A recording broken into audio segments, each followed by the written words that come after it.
What's up, CNG Gorilla Gang? It's your girl C, and I am back with another story time. Today's story time is going to be about how I had my firstborn son early.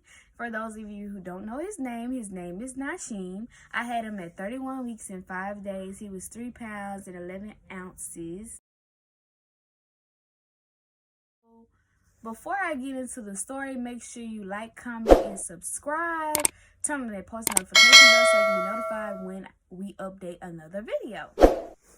Yes, I am by myself again, you guys. I'm by myself again. G is currently at work. I'm currently at my mother's house.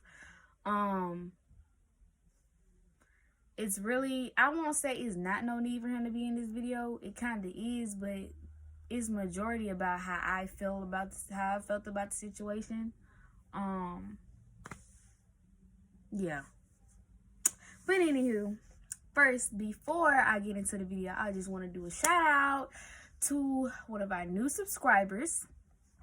Put her information right over here. Make sure y'all go follow her on Instagram. And if you want to get shouted out on our videos, you have to like, comment, and subscribe on our video. Comment down below when you're done, and you will be picked to get shouted out at the beginning of each of one of our videos.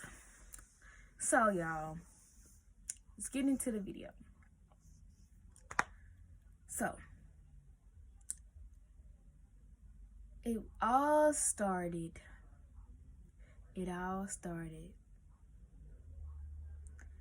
when I noticed that my feet were starting to swell. My swelling was going down, you guys. I had just went to the doctor that past Tuesday. The week before I went to the hospital, I went to the doctor. My feet did not swell up at the doctor's visit. My doctor's visit was finna just start getting to 2 weeks. I was gonna see them every 2 weeks. I told her I had swelling, but my feet wasn't swelling when I was there, so it wasn't nothing, for them to worry about. My blood pressure was fine, my protein in my urine was fine, nothing was wrong with me, nothing at all, period, nothing. That weekend come, I was texting my father. I got frustrated about that. And then, G was trying to calm me down, telling me to not worry about it or whatever. Yeah, he's telling me not to worry about it and stuff like that. He was very supportive while I was pregnant, trying to make sure I stayed very positive-minded and stuff like that. Sunday come, my feet still swollen. So my feet were swollen Saturday morning to Saturday night. Sunday morning to Sunday night. And today's Monday. We're going to make, just for example, today's Monday. Monday morning. Feet still swollen. I done talked to my doula. Yes, y'all, I had a doula. I done talked to my doula about it. She was, giving me information about propping my feet up, doing this, doing that, try sleeping on this side, that side. It didn't work. Like, my feet was still swollen. So, earlier that day, my aunties wanted me to go with them. We was going to Joann's Fabric. If I don't know what Joann's Fabric is, a fabric store or whatever. They like do hair wraps, bags, and masks. They do them all matching. So yeah, I was with them, and at this time I was babysitting Kari. Kari is my cousin's child, so I was babysitting my cousin's baby. And we did a little running around from fabric store to fabric store. I was fine. We went out to eat. We went to cook out. I remember exactly what I ate. I had a spicy chicken sandwich, y'all. A spicy chicken sandwich, cheesy bites, and a chicken wrap. It was so good, y'all. The only thing I really didn't like the spicy chicken sandwich. I'm not saying that it was nasty. It was good. I just ain't like it that day for some odd reason. I love spicy food when I was pregnant with Nashim. I ate everything spicy. Now, I took a nap when we got home from cookout. I was tired, y'all. I was lazy. Every time I ate, I took a nap. I took a nap. I propped my feet up. Like, I propped my feet up to the point to where my feet was all the way above my head. I had like 3 or 4 pillows stacked up trying to get these feet to go down. So I woke up from my nap and my feet still swollen, y'all. And at this point, I'm like, in my mind, I'm worried because I don't know what to do. My feet still swollen. So I just wanted to be on the safe side, and I texted my mom, was like, just take me to the hospital because I just want to make sure I don't have toxemia, because my mama had toxemia with me. And we go to the hospital. So, you know, my mama take me to the hospital. We get there, and they take me to the bed. They take me to the bed or whatever. They was asking me, was I having any type of, like, contractions, basically. Was I going into labor, basically, black pain, abdominal pain, pelvic pain, anything like that, which I didn't have that. I just had swollen feet. So they didn't take me up to the labor and delivery room. They took me to the ER. So when they took me over to the ER, my basically, they ended up taking my blood pressure, y'all. My blood pressure was on stroke level. My blood pressure was in the 200s.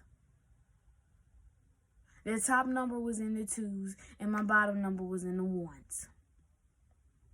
That's how high my blood pressure was. I had no symptom at all. None whatsoever. I felt like I was just normal plain Jane around here. You know what I'm saying? I didn't have no type of dizziness, no headaches, none of that. So I thought I was fine. Obviously I wasn't. They hurried up and took me up to the 3rd floor. I couldn't even get my sister to button up my gown. That's how serious the nurse was on the 3rd floor. She was like, we need to carry up and get you on this machine. Like, I can button up your whatchamacallit for you. Okay then, sis. So she put me on a machine or whatever, wrapped my belly or whatever. And she was like, you didn't feel that? Feel what? What I feel? I don't feel nothing but heartburn. Bruh, I don't know what it was. I don't know if Nashim knew I was in that hospital, but I had some severe heartburn, like bad heartburn. She said I had a contraction, like a big, huge one. I didn't feel nothing, nothing at all. So they end up booking me in a room. I say booking. They end up putting me in a room. They end up putting me on magnesium, and they gave me a catheter. Bruh, when she had brought that thing in there, that catheter, I'm like, do I have to get on the catheter? That's one thing I never wanted to experience, was a catheter. But it really wasn't no bad experience. It didn't hurt or burn or nothing like that. It just was uncomfortable for me. Like, not uncomfortable. Yeah, it was just uncomfortable. There's no other way to put it. It was uncomfortable, okay? And, like, you can't even tell when you're using the bathroom when you're on that thing. Like, sometimes I felt like I had to pee, but I couldn't pee. Like, but I don't know. It just felt weird. So night goes by, they steady checking my blood pressure, and they had the monitor on my stomach to monitor Nashim. And if they couldn't pick up Nashim on their heart thing, they'll come in there and they'll move the thing around. And I'm like, oh my gosh, y'all. It was just one stressful night for me. Just one stressful night. My mama ended up staying with me that night. So Tuesday morning come around, Miss Washburn come in there. Miss Washburn, like, she just came in there and told me that they was gonna take my baby from me. C-section. Yeah, C-section, y'all. I am not no C-section fan. Period. I was never a C-section fan. I never was a hospital fan. I had a doula for a particular reason. I had a doula so I could have a home birth. In this bed back here, I can have a home birth in, okay? Home birth. Natural. No epidural, no C-section, no nothing. I was going all natural. That's what I believed.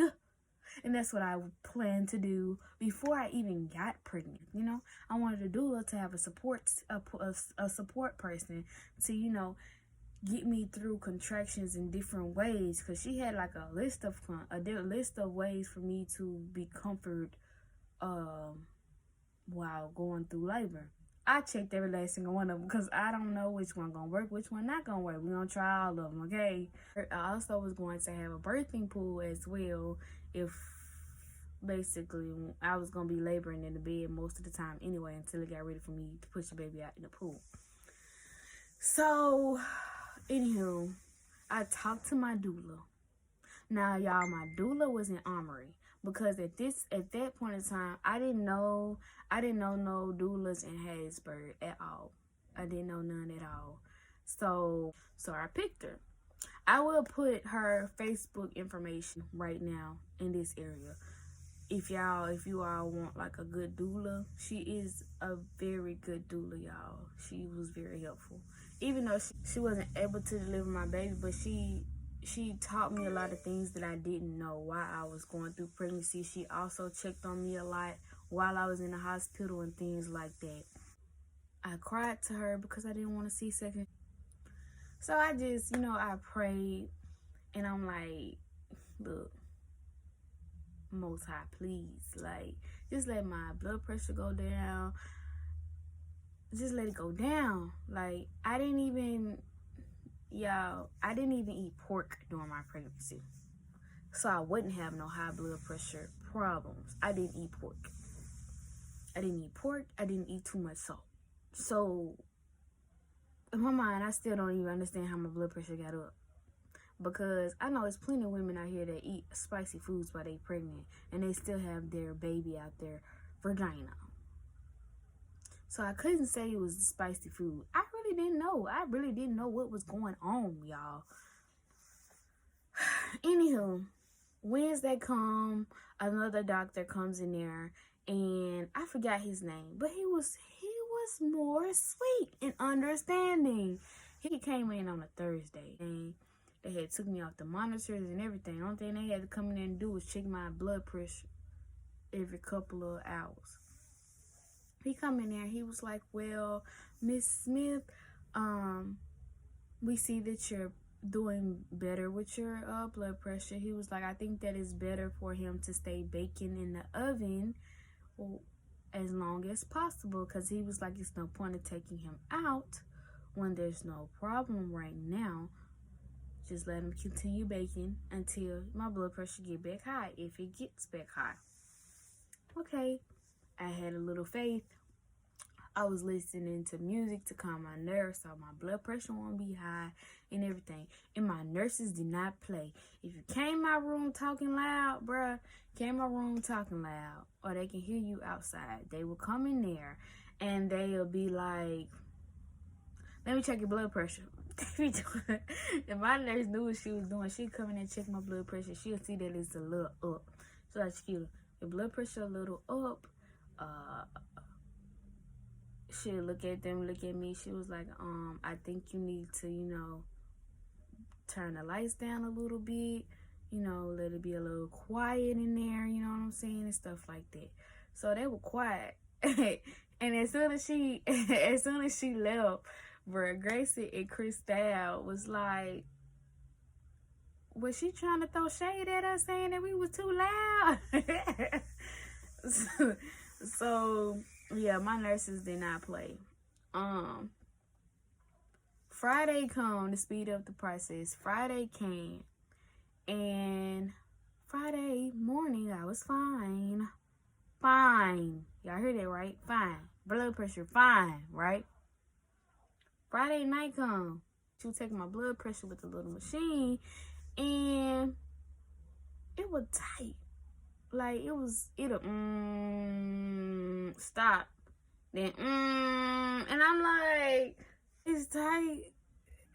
Like, it's a little too tight. And she was like, it only does that when your blood pressure is really high.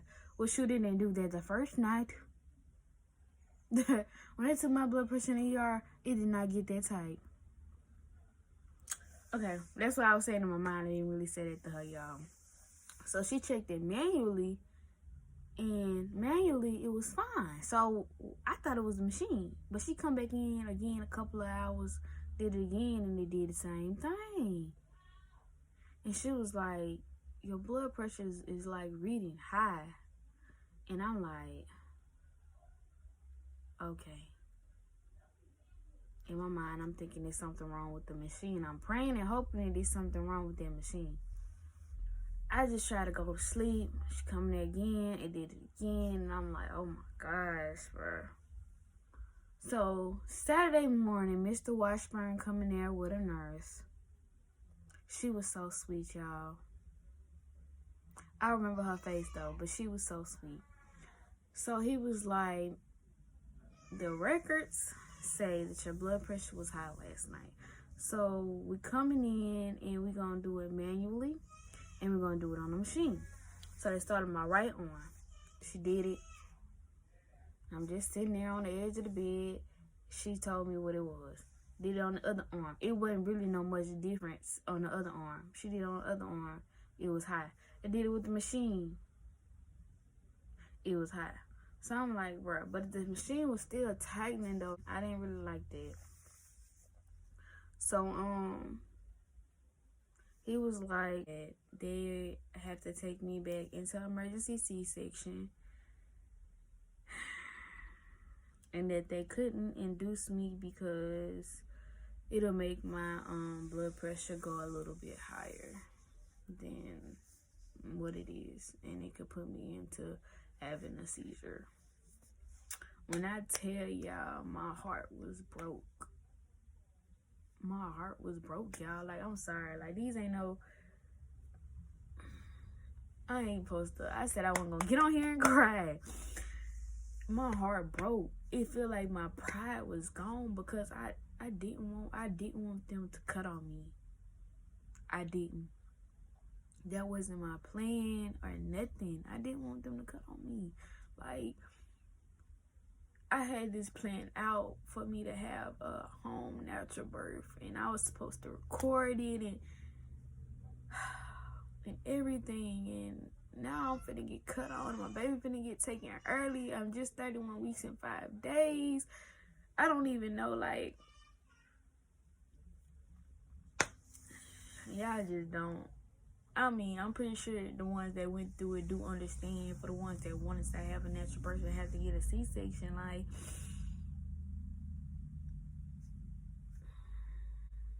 y'all just don't understand. Like, my pride was taken from me. Like, my mama and them, my nurses was trying to stop me from crying, and my mama and them, because my blood pressure was gonna go up, but at the same time, y'all don't understand how I feel. Like, I understand that he gonna be all right. I understand that, you know, but at the end of the day, this is not what I wanted. This is not what I wanted. Like, I don't care if y'all call me selfish, this and that, woo-doo. I understood that my son was gonna be okay. But at the same time, and then things ain't go as planned. Like,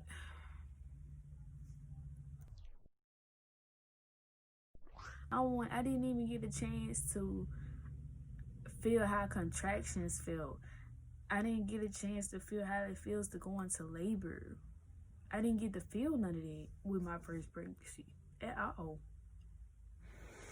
And people don't realize that, like, how they really affected me. They didn't. So I had to call my mama. She came up there. I had to call G. He had just left to went to work. He had to turn around and come back up to the hospital. Everybody pretty much got called pretty much by my mama. At this point of moment, you putting your trust in man.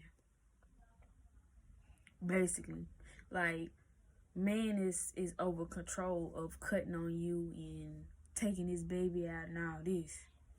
You know, I prayed before I went in there, and I made it. You know, I just wanted to hurry up and get over with. It got to the point to where they finna take me back there to the back. I didn't ask nobody to come with me. My granny was like, you want your mom to come back there? I was like, yeah. I wasn't thinking about that because my mind is like, bruh, they finna take my baby away from me. I'm finna go back here, get cut open, and they finna take my baby away from me. Now, I get back there to the back, and they stick me in my bag, and I could feel the medicine going up through my spine. And I could feel the stuff he injecting in me go in between the bones, which I thought was weird. But yeah, I'm nervous. I'm like nervous. I'm scared at this point. So I lay on the table to let my mama come in or whatever, and the anesthesia was telling me that I'm gonna feel some pulls and some tugs. I did feel some pulls and some tugs. My mama was trying to coach me through it, telling me that it's gonna be all right, it's gonna be okay. I was just laying there like I didn't know what to do at this point, but just let it go. I just let it go, and I was sweating and cold at the same time. That's how you knew I was nervous. I was sweating and cold at the same time.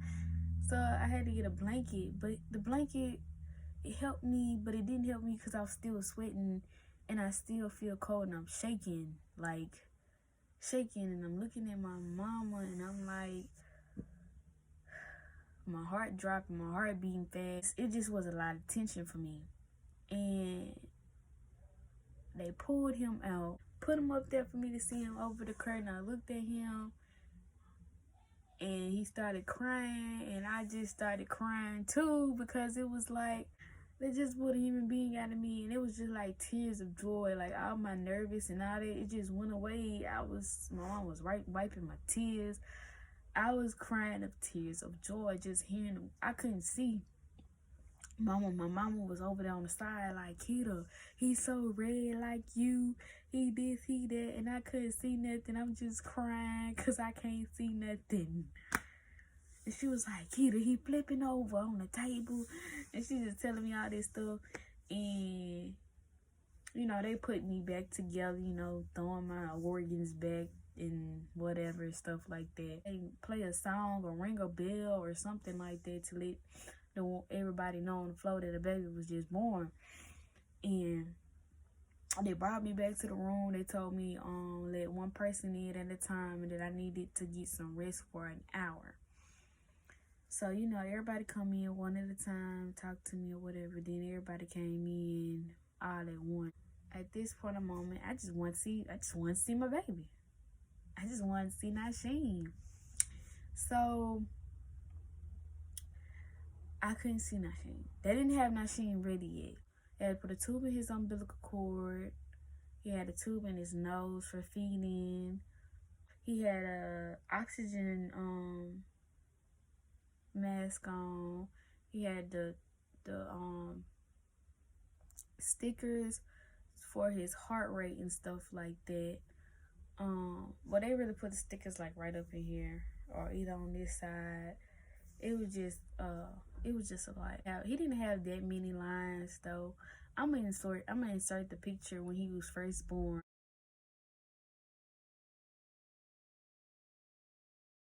Back there, my mama and them, they had to go back there and take pictures and videos of him and bring him in the room and show me.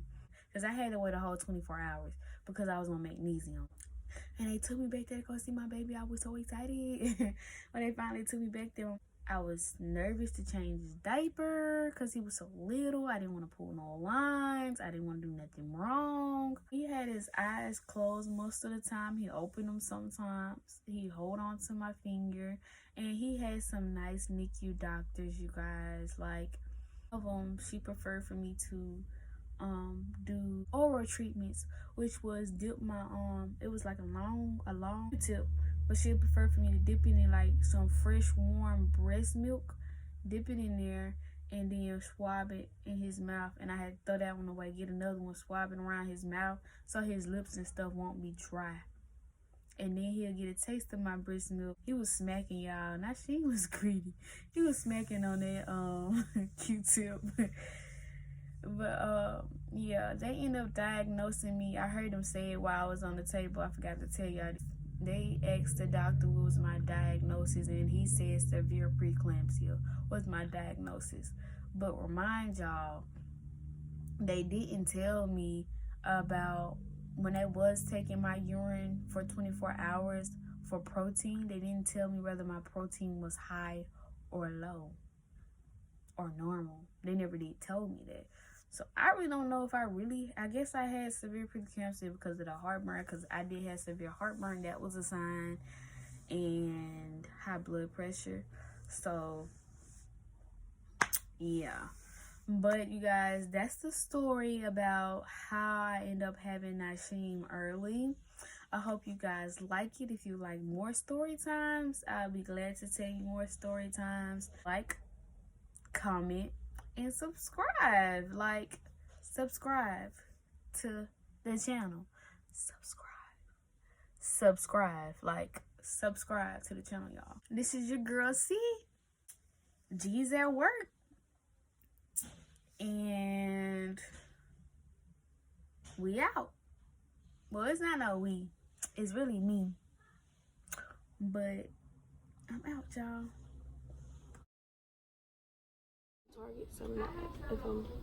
Look at him. Look at my nephew right there.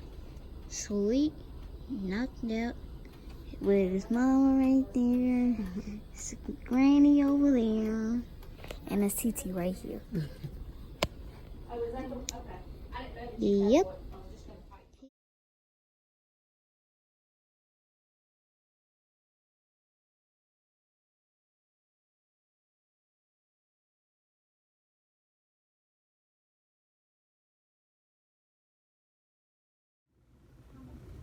Say hey, big boy. Say your Gigi hey. Say hey, Gigi. You wanna say hey, Gigi? Say hey, Gigi. You wanna say hey? You wanna tell your Gigi hey? Oh boy, don't be looking like that. You sleepy. Look at the mask. Yeah. I'm sleepy.